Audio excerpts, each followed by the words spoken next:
Hey everybody, hope you're doing well. My name is William. This is a Set of Corsa Competizione, and today we're going to be driving the Ferrari 488 GT3 around the Hungaroring. Going to be putting together a setup for this, and then give you guys a hot lap of my best lap, and then talking over the setup with some points or adjustments that you might be able to make to help it better suit your driving style if you don't like it exactly the way I had it. Um, as always with these guys, any feedback you have on the setup, feel free to leave it in the comments below. If it works for you and you're getting on well with it or anything like that, a like helps immensely. As well as feel free to share this with anyone you're racing with, any friends, buddies, people just in random lobbies, whatever. Um, any of that helps, and I appreciate it immensely. So without further ado, I'm going to go ahead and get into the hot lap, and then I will be back to talk to you about the setup. Enjoy.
Alright everybody, that was a hot lap around the Hungaroring in the Ferrari 488 GT3.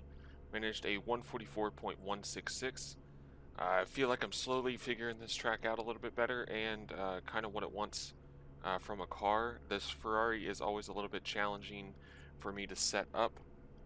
Just has some strange tendencies to me, but nevertheless, we managed to actually go faster than the R8. We take a look at the sector times here. Given up a little bit in Sector 1 over my best. Sector 2, pretty decent. It's actually can't believe that's purple on this lap, and I messed up the chicane. I ran a little bit deep into the first right part of the chicane before they cut back to the left, and then really close to the purple sector in the last in sector 3 of the track, but at 144.166.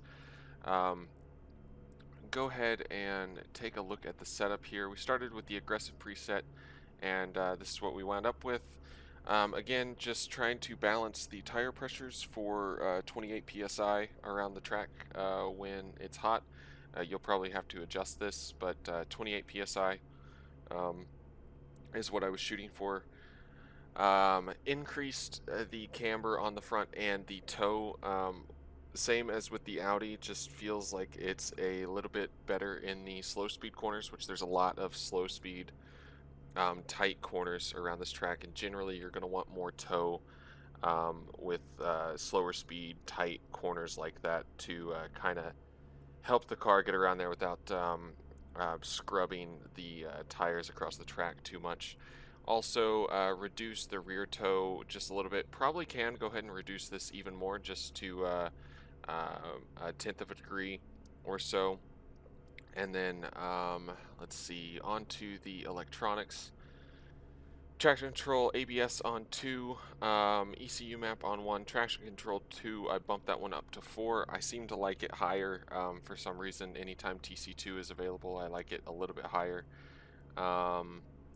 See, brake pads, front and rear on 2, and then onto the suspension. So the first thing I would recommend with this car was, I think it started with the preload at like it was a lot. I don't remember exactly more, but it was more than 100 Newton meters for sure.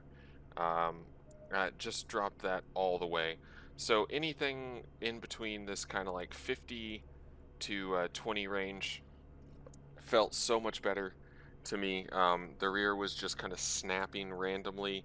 The car would feel super tight and then just snap into oversteer in the middle to exit of the corner.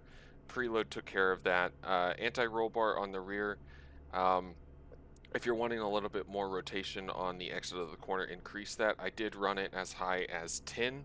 It started on 2 from the aggressive preset, and I wound up going back to that just because it was a little bit better having a softer anti-roll bar over the large curbs and stuff like that. So sticking with that.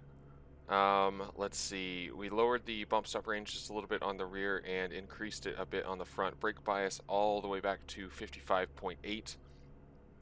Really helps getting the car stopped, in my opinion. And then we really softened up the front anti-roll bar as well. I think I had tried softer wheel rates at the front with keeping a somewhat stiff front anti-roll bar.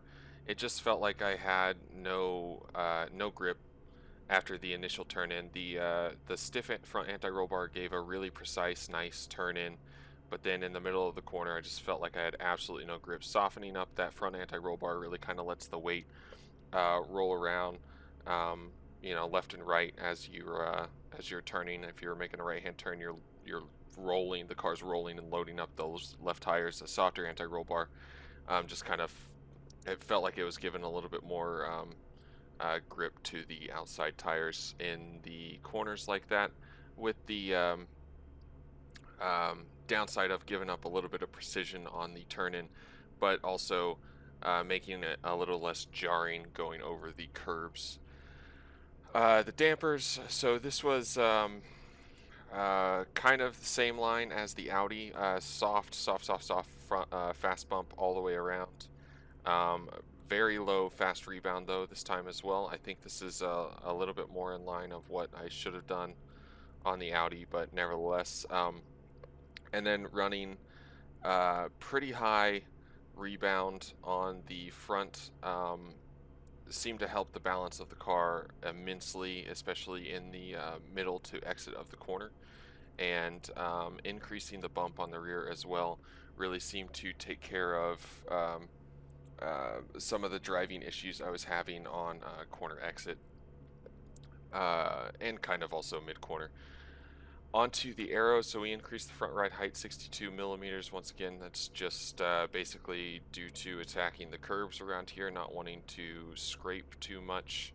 Rear wing to max, because I still firmly believe this track absolutely loves downforce, and then increase the rear ride height to 68 millimeters just to kind of keep things in check and give a little bit of rotation through the higher speed corners around the track. So anyways, guys, that's the setup. I hope you enjoyed this, maybe learned something, or have some tools now that you can use to tweak it to better suit your driving style. If you have any feedback for it, leave it in the comments below as always. I want to say thank you all so much for your support. I appreciate every single one of you, and I hope to catch you on the next one. Until then, see ya.